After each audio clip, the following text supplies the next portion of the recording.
আসলে এই পুরো যাত্রার ব্যাপারে কয়েকটা জিনিস কাজ করেছে। প্রথমত হচ্ছে প্রোডাক্টটা, পণ্যটা। যাতে পণ্যটা বাংলাদেশের জন্য যাতে তৈরি করা হয়। আপনি যে সাবানের কথা বললেন, হুইল সাবান, লাইফবয় সাবান, লাক্স সাবান প্রতিটি পণ্য কিন্তু বাংলাদেশের জন্য আমরা বাজারজাতকরণের জন্য তৈরি করা হয়েছে। দ্বিতীয়ত যেটা হয়েছে যে আপনি যেটা বললেন যে দেশটা কিন্তু অনেক গরিব ছিল।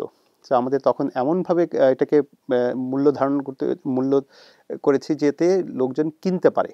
আপনি যদি দেখেন আমাদের সমস্ত পণ্যই কিন্তু আ ছোট, ছোট প্যাকেও আছে আবার বড়, বড় প্যাকেও আছে। তো সেটা করেছি। তৃতীয় যে জিনিসটা সেটা ছিল যে আমাদের পরিবেশকরা যারা আমাদের হয়ে কাজ করেছেন, আমরা প্রায় ৬ লাখ দোকানে যাই।